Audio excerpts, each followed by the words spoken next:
AFR On Demand is brought to you by Breck Golf. Try Beaver Creek today, just 20 minutes from downtown Baton Rouge in the Zachary area. They've got a PGA Tour driving range, a short game practice area, 30 to 40-yard practice shots. It's a great place to chip and putt and practice if you don't have time for a full round. Book your tee time today, golf.breck.org, golf.breck.org.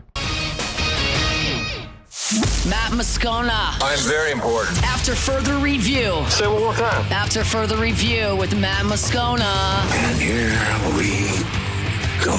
Live from the Mercedes-Benz of Baton Rouge studio. Let's ride! Woo!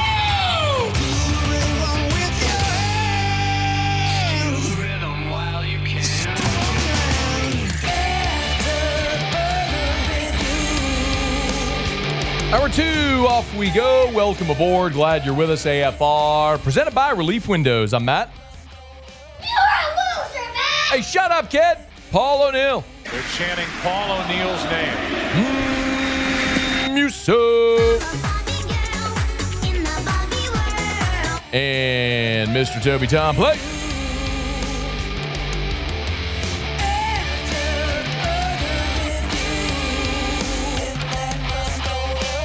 All right, we're here. Glad you are as well. Get out there and make it a good one. Coach Pete Jenkins in 15 minutes. David DeLucci in 1 hour. I'll get Lucha's thoughts on LSU, Arkansas, and Auburn getting drubbed right off the plains this past weekend by Coastal Carolina. The Chants are headed back to Omaha. Tigers are in Omaha for the second time in 3 years under Jay Johnson, and wanted to take a minute here to kind of look at what LSU's path is and will be, both immediate and long-term through the College World Series. There is still one spot to be determined, and it is relevant to LSU. Monday night, Murray State and Duke will play, and the winner will advance and will play UCLA in the opening round. So that's the only spot yet to be determined. The odds have been updated to win the College World Series, and Murray State and Duke are at the bottom. So they have the longest odds to win the College World Series. Murray State's at plus 7,500, Duke's at plus 2,000. So that none of that's going to affect the top of these odds. It's flipped now. Remember, a week ago, LSU was the betting favorite to win the College World Series. It is now Arkansas at plus 175, followed by LSU at plus 250. Big drop. Coastal at plus 625, Oregon State plus 650. Another big drop to UCLA at plus 1,000. Point being, it's LSU, Arkansas, and then kind of everybody else, barring a major upset. You may ask why that flipped. Remember, Arkansas had been the favorite, and then when the Super Regionals came, LSU flipped in front because you can't win the national championship if you don't get to Omaha. And Arkansas had to play Tennessee. So a much more difficult Super Regional than LSU at home against West Virginia. That's why LSU became a slight betting favorite. But as soon as both teams advanced, it flipped back to Arkansas. Now, I picked Arkansas to win that Super. I think a lot of people probably did. And it's what I wanted to see happen because the one team that scared me remaining in the field was Tennessee. And I understand Tennessee didn't have a great season by their standard, but Tennessee was still the most talented team in the country. And by that, I mean, when the draft comes in July, Tennessee's going to have more guys drafted. They have more guys that throw 100. They have more guys that hit homer. Like, they were the most talented team. And if a talented team gets hot, you can win the whole thing.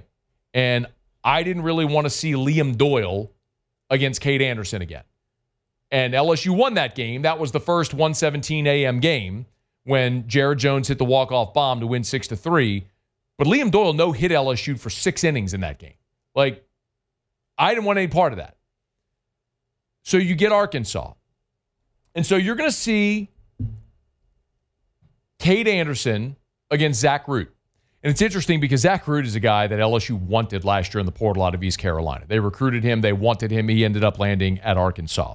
Well, these two teams played at the beginning of May. This was the other 1:17 a.m. game, the one where LSU won it on the Ethan Fry sack fly that scored Jared Jones at 1:17 a.m. And Zach Root was very good for Arkansas that day. He threw 6 innings of 2-run baseball. He struck out 6, didn't walk anybody, allowed just 5 hits. And he's a lefty, and we've talked plenty about LSU's offensive struggles against lefties. And I understand all that. I'd still rather face Zach Root than Liam Doyle. And I think with Cade Anderson on the mound, you still have an advantage with Cade Anderson as opposed to Zach Root for Arkansas. Anderson that day against Arkansas went 5 2/3. He struck out 10. He walked 1.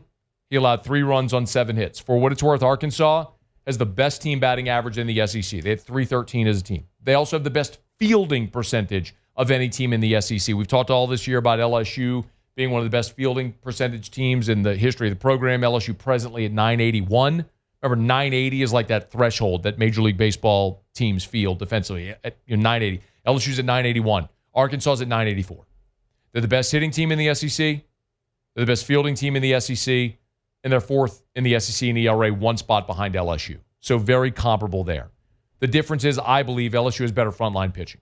I do believe Cade Anderson, I'm not saying he's light years better, but I think Cade Anderson, who might well be the first pick in the draft, is a better arm than Zach Root.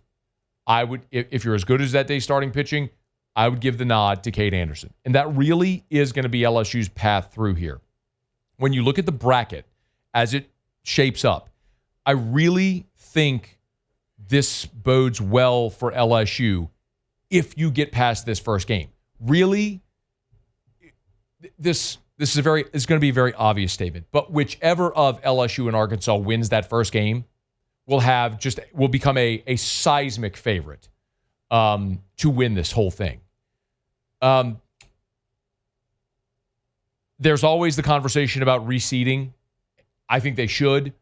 Some people have asked, why would you reseed? It's a bracket, you play it out. While I would agree with that, like in the men's basketball tournament, the difference is the field is seeded 1 to 68 in the men's basketball tournament. It is not the field is not seeded 1 to 64 in baseball. You have your top 16, and then the regionals are put together, and a lot of teams are placed in spots regionally. It's not the number 1 national seed doesn't play 64. That's just not how they do it. So sometimes when you get to Omaha and you've had upsets, you have an imbalanced bracket, which you kind of have here with LSU and Arkansas, who there's only 3 national seeds, top 8 seeds remaining in the field. It's LSU, Arkansas, and Oregon State. Well, LSU and Arkansas are playing each other. I mean, it is imbalanced, but that's not going to change this year. It's what it is. When you look at that first game, it's LSU against Arkansas, and the winner will play the winner of UCLA and then Duke Murray State, whoever wins that game. The loser between LSU and Arkansas will play the loser of UCLA and Duke Murray State. So you just play it out. If LSU wins that first game against Arkansas, they go into the winner's bracket game with Anthony Einstein against either UCLA, Duke, or Murray State. LSU will be a massive favorite. That would be, provided LSU plays Saturday, that would be Monday. You win that game, you get Tuesday off. Someone's going to have to play Tuesday in an elimination game and come back and beat you Wednesday, Thursday. It's just a massive advantage to the team that starts 2-0. Now, LSU came out of the losers bracket 2 years ago. They beat Tennessee on Saturday, lost to Wake Forest on Monday. Beat Tennessee Tuesday, Wake Forest Wednesday, Wake Forest Thursday. The Thursday game was the Skeens-Louder game, which was epic, the Tommy Tanks walk-off. It can be done. It's just going to take a really heavy lift to get there if you fall into the losers bracket. And I don't know that I see Anthony Einstein losing to UCLA, Duke, or Murray State. So if LSU can beat Arkansas in game 1, you become the prohibitive favorite to win the whole thing. Because then you're going to go win game 2. You'll get a day off and then play Wednesday against someone who will be playing their 3rd game in as many days and will have to beat you twice. How might it shape up if LSU has to fall into the losers bracket? I mean, that 3rd game, you'd pitch whoever is your best arm available. Maybe that's Chase Shores. Maybe that's Kason Evans, depending on who you throw in the first 2 games. Maybe it's Jaden Newt. You cross that bridge when you get there. But what's imperative for LSU is to start 2-0. You can't start 2-0 if you don't start 1-0. So you got to have an awesome outing by Cade Anderson, and the bat's got to come ready to attack Zach Root there. What I presume will be Saturday in Omaha. All right, we got a ton to talk about here with the College World Series as we move throughout the remainder of the show. We're glad you're hanging out with us here. We are brought to you by Parrish Construction and Roofing, parishbuilt.com. If you go to the website, parishbuilt.com, you'll see right whenever you pop up on the homepage, we are doing it again, another $10,000 cash giveaway. It's easy. All you have to do is register for a free, no-obligation roofing inspection. That's it. Let us come get on your roof and do an inspection. That's it. You do that. No purchase necessary. You're entered to win $10,000. We've already given away $5,000. We've given away $10,000. We're about to do it again. We're going to give away $10,000, by the way, the week of SEC Media Days. We got about a month, but y'all, we're into hurricane season. Make sure as we go into and through hurricane season, you make sure your roof is in tip-top shape. Let us help. It's easy. Go to parishbuilt.com, parishbuilt.com. You'll see it pop up right on the homepage. The banner will pop up for the $10,000 giveaway. Click it, enter. All you got to do, register for a free no-obligation roofing inspection, and you're entered to win $10,000 cash, courtesy of Parrish Construction and Roofing, parishbuilt.com. Okay, after further review, we'll knock out a quick break. When we come back, always enjoy our chats with Coach Pete Jenkins. We'll do that next here on AFR. AFR. Man, the real estate market is heating up right now. If you are thinking of selling your home or your home's on the market and you are just having trouble moving it, you need Darren James. Agent225.com, agent225.com. Darren James is so confident in his ability to sell your home that he guarantees it. How many realtors would ever consider something like this? Darren calls it his guaranteed sale program. I've been fortunate enough to tell you about this for 14 years now. I started working with Darren in 2011. It's this easy. You hire Darren, sit down with you. You'll agree to a price and a deadline. If Darren doesn't sell your home at that price by that deadline, he'll have your home bought with cash or he'll sell it absolutely free. So what do you have to lose? Call Darren James and get your home sold. Agent225.com. Think real estate, think Darren James. After further review, presented by Relief Windows. Windows, doors, siding, and oh yeah, they also do interior shutters.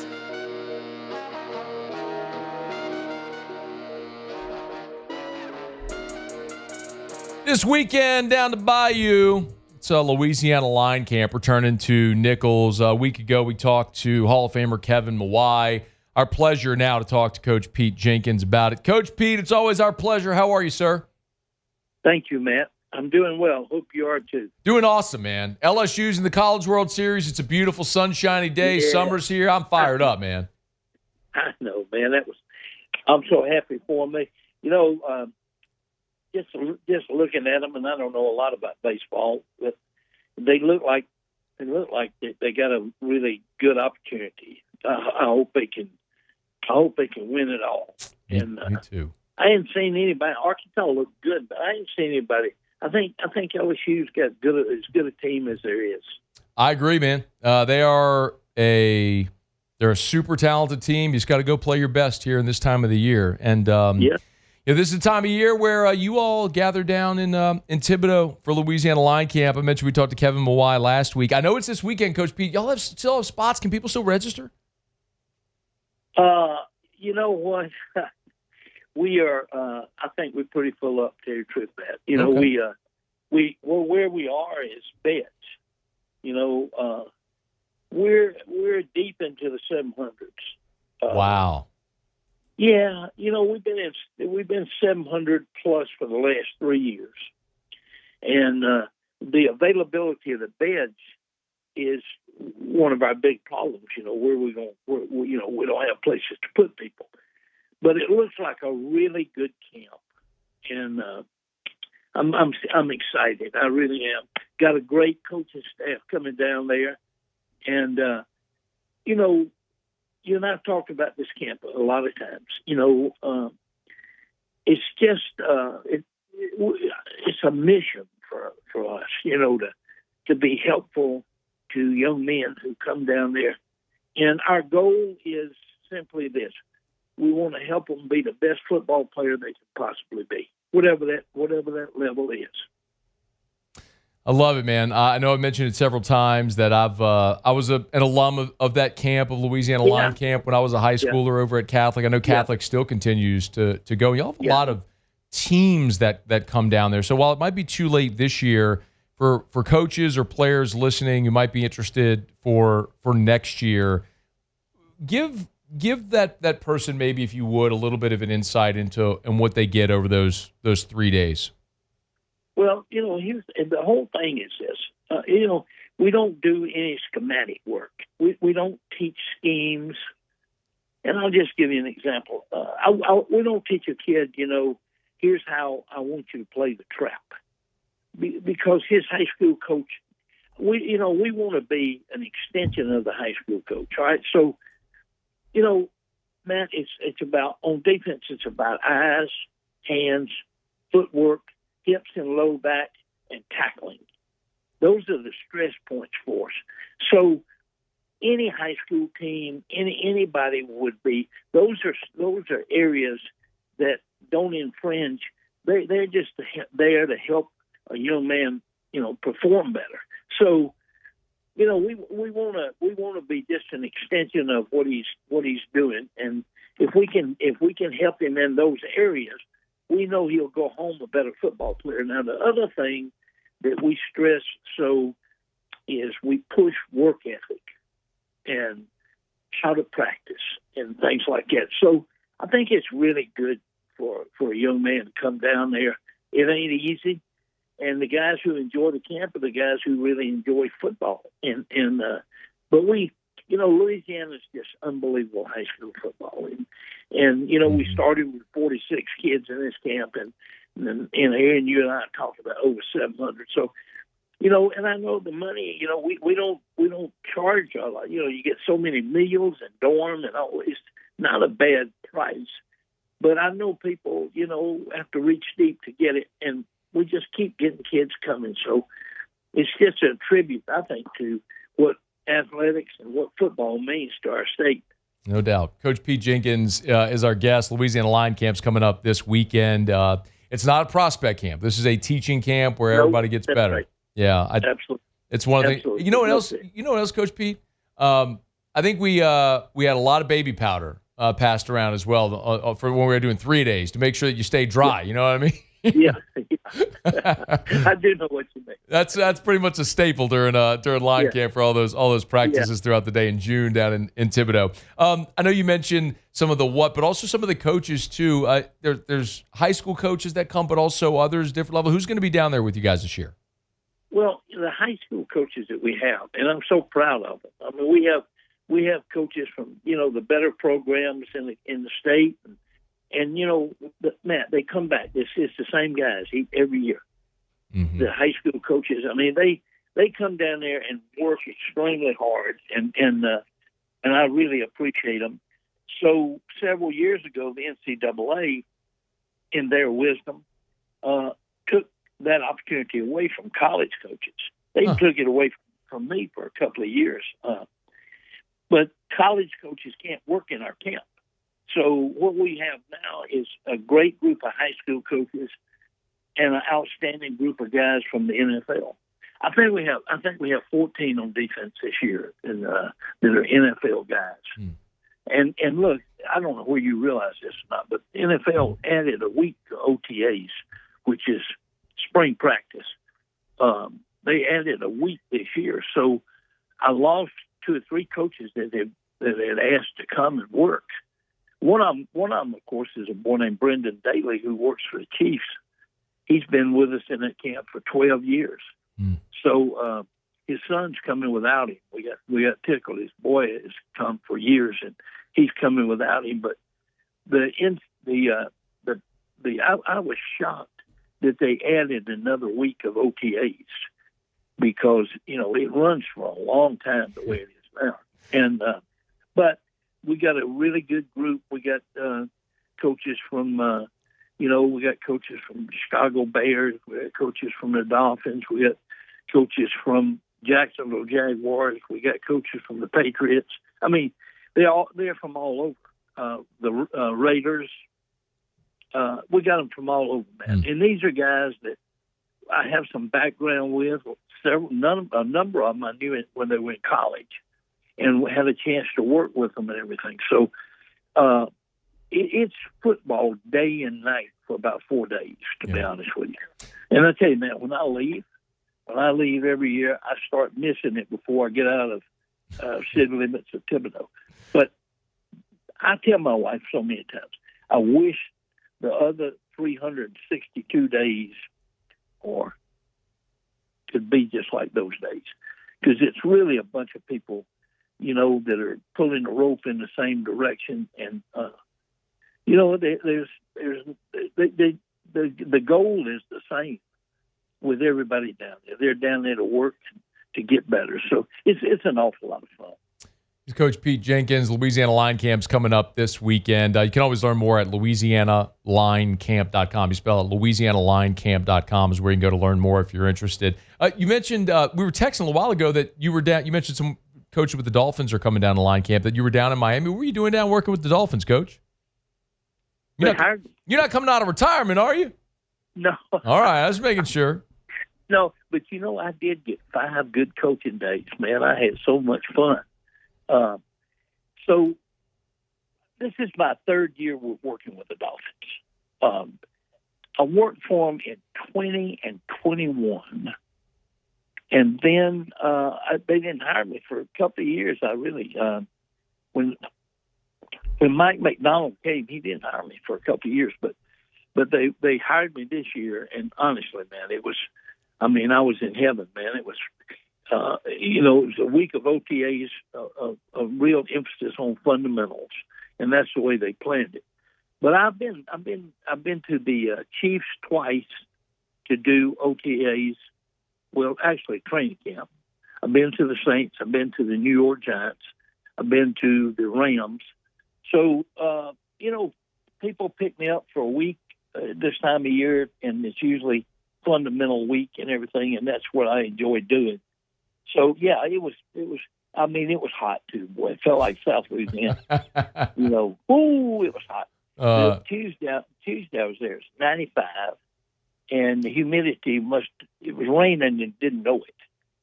It was really hot. I came off the field, looked like I'd been into a swimming pool, but it was fun. I had a great time. You can find a swimming pool around Miami. Those are pretty plentiful to get down there. Yeah. Coach Pete Jenkins, before I let you go, Coach Pete, it's always our pleasure. I'd be remiss if I didn't ask you about the Tigers. I know we always talk a good bit about it.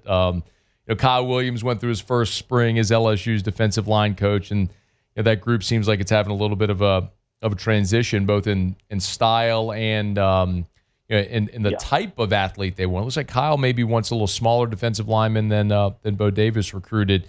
I'm curious if you have any thoughts on what that group's kind of shaping up to be, or if you've been able to kind of keep an eye on them at all. I've kind of stayed away, to be honest with you, I didn't want Kevin and Bo to feel like I was looking over their shoulder. And, I recruited Kyle, and,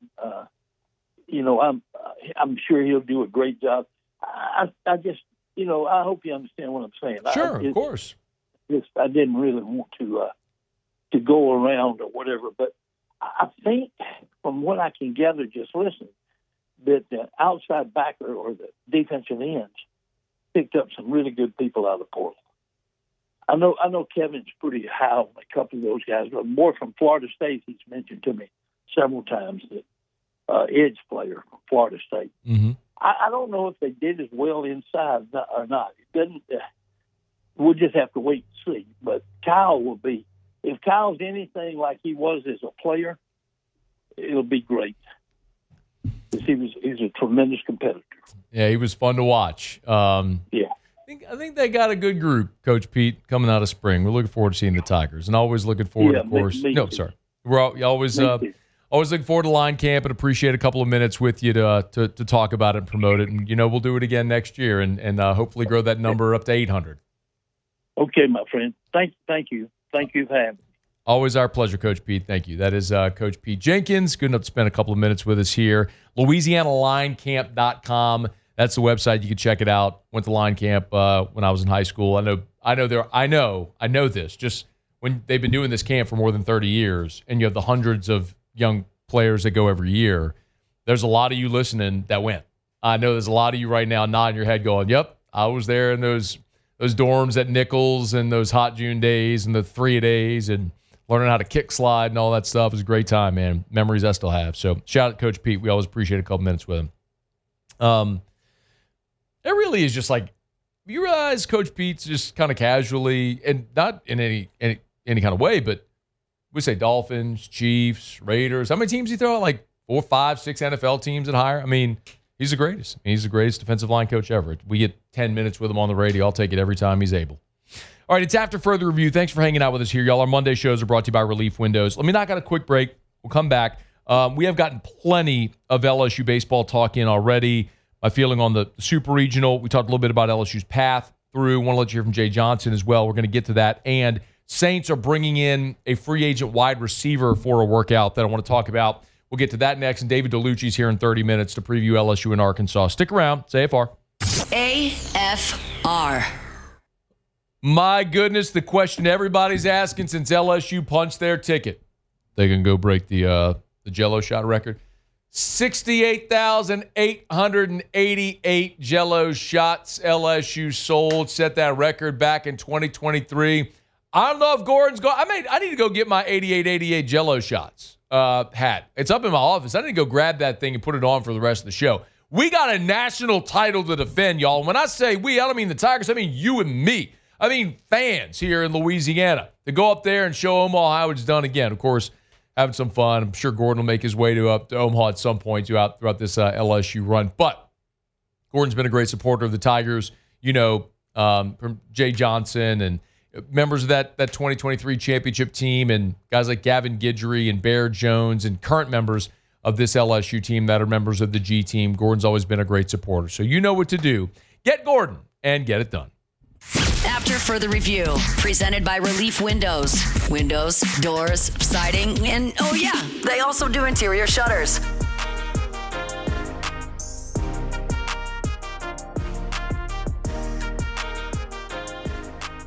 I'll do Tigers with the pros here about 10 minutes from right now. Luch will be with us at the top of next hour. Talk LSU, Arkansas, Auburn getting curb stomped.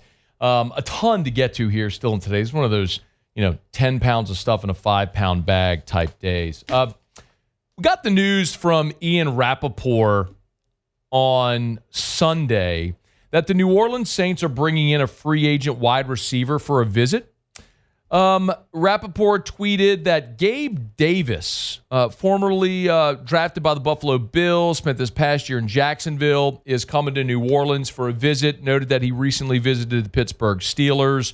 Also noted that Gabe Davis got plenty of money coming from Jacksonville. I'll tell you more about that in just a quick second. So it would really just be a 1-year, very affordable, approachable deal for whomever you would sign with. So it makes it really appealing for the Saints or anybody that would be looking to take a flyer on Gabe Davis. So just worth filing away there.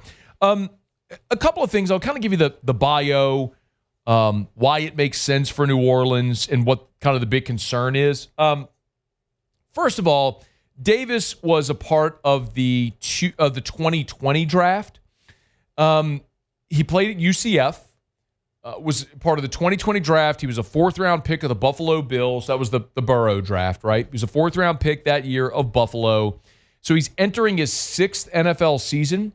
He played 4 years in Buffalo and then was released after 2023 and was signed signed as a free agent after his rookie deal was up this past year with Jacksonville, and played in 10 games with 9 starts for the Jaguars. The unfortunate part is he did suffer a meniscus injury. So one of the reasons he was not signed by Pittsburgh after his visit there is they didn't clear him on the medical. So he's still not ready to go physically. But again, we'll get to more of that in just a second. When you talk about the player himself, he's played in 74 games. He's started 56 times. His career high came in 2022, where he had 48 catches for 836 yards and 7 touchdowns. For a guy that you're not looking to be your number one receiver, that you're looking to be someone who brings a different skill set, that checks a lot of boxes. But again, he had that big season in 2022, and then in 2023 in Buffalo, another very good season. 45 catches, 746, 7 touchdowns again.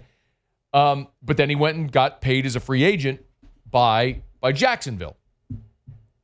And he was having a nice season this year and then had the knee injury in week 11 that ended his season prematurely. He ended the season with just 20 catches and 239 yards. So you're talking about a guy who has been a productive 2 or 3. He's not your number 1, but you've got that right now, presumably in Chris Olave and even Rashid Shaheed.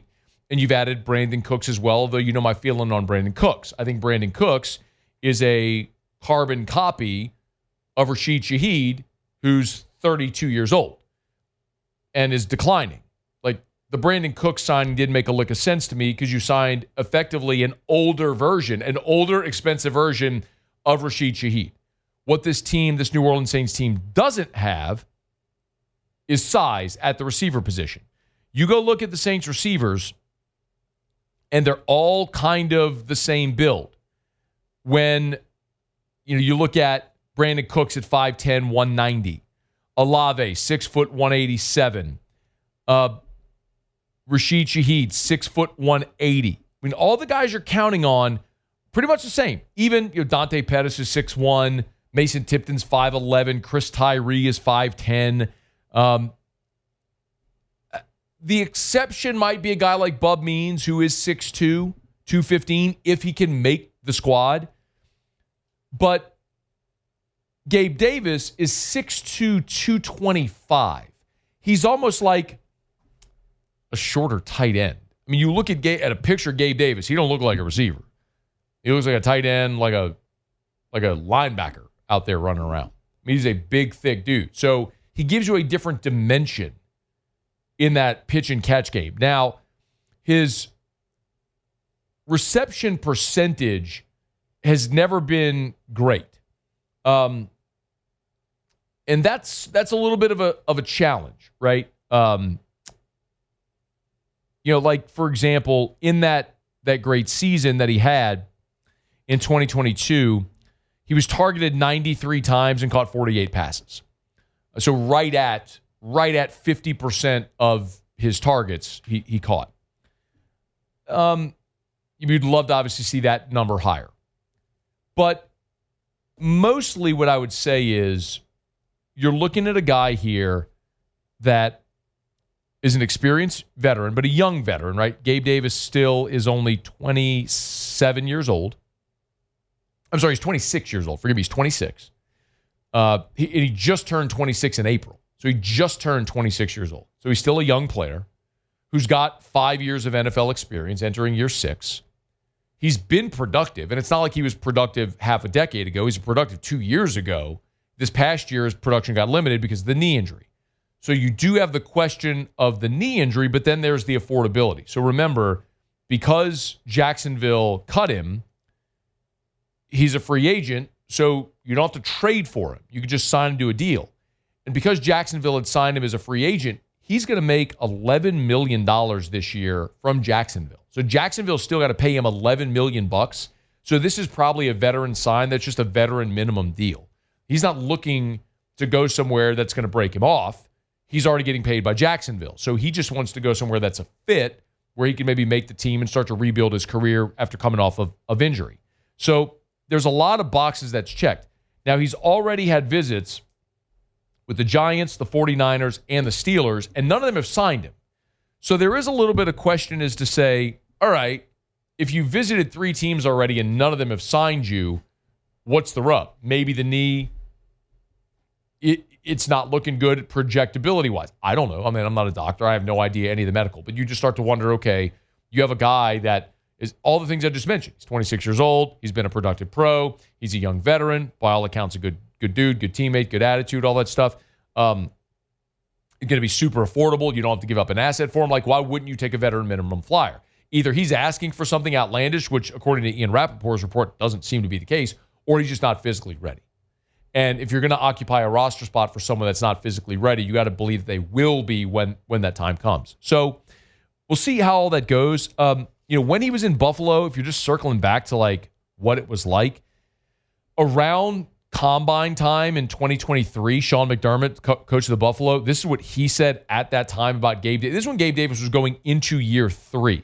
And year 3 ended up being, this was Gabe Davis going into year 4. This is what he said at the time. I thought Gabe had a good year. I really did, and he didn't get off to a great start. There were some turbulent times, maybe in the front third of the season. But the thing I thought he handled extremely well was that adversity, and came back. He went through a high ankle sprain, and then he came back, and I thought really finished the year at moments in a good way. And he'll learn from that. The way Gabe is wired as well. This is a guy that when we drafted him was out running routes, on the field. So he's wired that way to come back and have a great third season. I mean, that was going into 2022, which ended up being his career year, where he had 48 catches for 836 yards and 7 touchdowns. And then he backed it up with a really good 4th season as well. And then obviously he got the free agent contract with Jacksonville, was injured, and now he's where he is. So just wanted to file away. I don't know. I don't have a hard and fast feeling as to whether or not Gabe Davis is the guy. What I will tell you is I do firmly believe the Saints have to add a receiver with size. Maybe it's Gabe Davis. Maybe the medical doesn't check out. Maybe it doesn't make sense. Maybe you take a flyer on him. We'll see how all that plays out. But between now and when the Saints kick off week 1, you have to add a big-bodied wide receiver. Unless if you're counting on Bub Means to make that parabolic run this year, which I don't know that I am, I'd feel much better with a veteran receiver with some size that's affordable that can give you that dimension in the passing game. All right, it's After Further Review. We're brought to you by Parish Restoration, parishrestoration.com. Kill mold, remove odor. Y'all, that rain that came through this weekend, if you had water intrusion at your house, or maybe later you find that you've got water intrusion, by the time you realize you got water leaking, show water spots on your ceiling, on your wall, whatever, that leak has been happening for a while. That's why our state is like the epicenter, the mold capital of the world. It's wet and it's humid. So by the time you realize you got water intrusion, you probably already got mold. You want to take care of it? You want to find out? Let Parish help you. ParishRestoration.com, ParishRestoration.com. Kill mold, remove odor. It's easy, it's affordable, it's cost-effective, it's efficient. It's Parish Restoration. They can fog your home in half a day. So they'll come home, they'll spray their fog, close up the windows and doors, they'll let it dwell. It'll kill everything down to the spores. As soon as it dissipates, boom, you're back in free and clear, totally safe for your family, your pets, your plants, all of it. It's Parish Restoration. ParishRestoration.com. ParishRestoration.com. Okay, y'all, it's After Further Review. Monday show is brought to you by Relief Windows. David DeLucia here in 16 minutes from right now, the SEC Network. We'll get Lucia's thoughts on LSU and Arkansas as the Tigers are off to Omaha for the 20th time in program history. It'll be a rematch of the series we saw in Baton Rouge at the beginning of May where the Tigers took 2 out of 3. Remember, LSU had the walk-off in Game 1 on the sack fly. Game 2, LSU run-ruled Arkansas, and then the Hogs came back and stole Game 3 to avoid the sweep. But Arkansas was a dominant team at home at Baum Walker this year. This game, and LSU was obviously much better at home than they were on the road. This is a neutral site game there in Omaha, and it's just imperative, man. Whichever team, it really feels like whichever team wins that game 1 with LSU and Arkansas is going to be the team that certainly is going to advance out of that side of the bracket to the championship series and would be a prohibitive favorite over whoever were to advance from the other side of the field. All right, it's After Further Review. We'll knock out a quick break. Muse will have Tigers and the Pros next. After Further Review. We're brought to you by the Watermark in the Renaissance, Watermark Downtown, Renaissance Southtown. I always tell you that it's great for whatever type of event or celebration that you're looking to have. My wife is going to be going on, one of our good friends, they're celebrating their 20-year wedding anniversary. So this coming Friday, they're going to have like a re-bachelorette party sort of thing. And they're going to the Renaissance. They're Tallulah, the terrace outside at Tallulah is a great place to go just hang out, relax, have cocktails, glass of wine, whatever you're looking to do. Have dinner at Tallulah inside the Renaissance Hotel. But it doesn't have to be just something like that. Maybe it is a wedding reception. Maybe it's an awards banquet. Maybe you're having a giant fundraiser. You need room for 500 people. Maybe you have clients coming in. You need room to have a board meeting for 12 people. That's convenient with all of the technology that you would need. The Renaissance can accommodate all of it. They're right there on Bluebonnet near I-10 across from the Mall of Louisiana and Perkins Row. It's right there in Southtown. It's Renaissance Baton Rouge. After further review, presented by Relief Windows. Windows, doors, siding, and oh yeah, they also do interior shutters. All right, wrapping up hour number 2. David DeLucci in about 12 minutes from right now. Right now, Muso, Tigers in the pros. Tigers in the pros. They still bleed purple and gold. They're just really rich now. All right, how about a hearty congratulations to Grant Taylor? He got the call up to the big club. Grant Taylor is heading to the Chicago White Sox. James Fox of Future Sox, the first to report that news. Called up from Double-A Birmingham, where it's been a sensational season. 15 games, 6 of those starts, an ERA of 1 and 37 punch-outs in 26 2/3. He's expected to join the club in Houston and make his MLB debut in the coming days. Not a bit. Oh, Grant Taylor. You gotta love it, man. Josh Smith. How about that? 2 out of 5 for Smith last night. His 8th double on the year. Would come around to score as well in the ball game. That was huge. He just continues to, do great things. Paul Skeens, speaking of continuing to do great things, how about 7 2/3, 1 unearned run from Skeens, punched out 7, lowered the ERA all the way to 1.88, and got a no decision. Imagine if Grant Taylor was on that team. Yeah. I mean, technically he was. Just imagine if he was healthy. Yeah, Tommy John. But, if Grant Taylor was able to pitch on that team. Yeah. Oh, man. Skeens, Taylor, Floyd. Yeah, that'd have been a cheat code. Yeah. I mean, it's like... And then, oh, by the way, Thatcher Hurd. Yeah. Would they have signed Hurd if they had Taylor? That's fair. Would Hurd have come? I mean, that's fair. But yes. Oh, man. I just think about... And then Chase Shores blew out. Chase Shores blew out. I mean, what? Garrett Edwards blew out. He had like a sub-2 ERA. I forgot about Edwards. Man. And and then the COVID year. Yeah. The COVID year is the one that I always feel like we got cheated to see. I know people weren't super high on that team whenever it all went kaput. Mm-hmm. I still feel like we got cheated. Speaking of that COVID team, Cole Henry, why you think they got cheated there? Another inning, did give up an earned run this time, but didn't walk anybody and punched out 2. He continues to roll along pretty nicely for the Washington Nationals. We haven't got to do this in a while. I'm excited about it.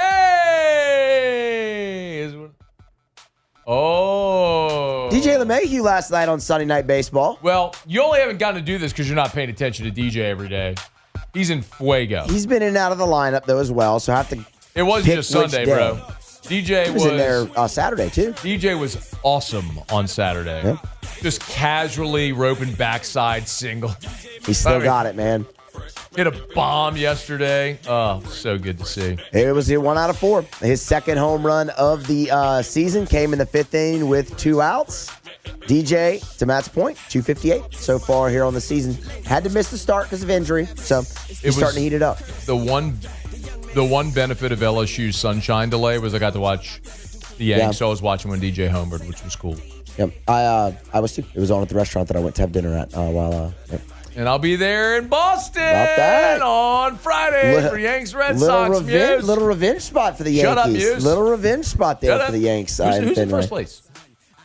We're talking head-to-head here. We're talking head-to-head here.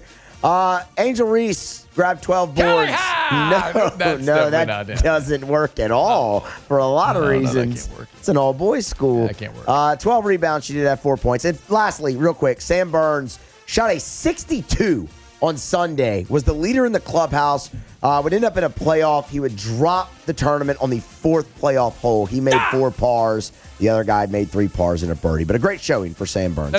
That's Tigers in the Pros. Presented by the Williamson Eye Center, WilliamsonEye.com, WilliamsonEye.com. Hey, remember, we talk all the time about LASIK, and we talk about PRK. Maybe you had LASIK years ago and your eye continues to age. PRK could be a good touch-up. Maybe you need the custom lens replacement. Remember, they also have Evo ICL. That's implantable contact lens.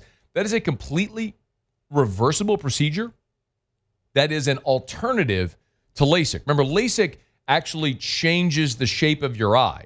The Evo ICL, they implant a contact lens into your eye. So, and it's completely reversible. So if you're interested in that, learn more. It's becoming more in vogue, but Dr. Blake Williamson has been performing Evo ICL for years now. So again, if you're gonna have corrective surgery, go with the ophthalmologist who's like the best in the world, who's right here in Baton Rouge. It's Dr. Blake Williamson. 924-2020, 924-2020, 924-2020, or Williamson, EYE.com. All right, y'all, it is After Further Review.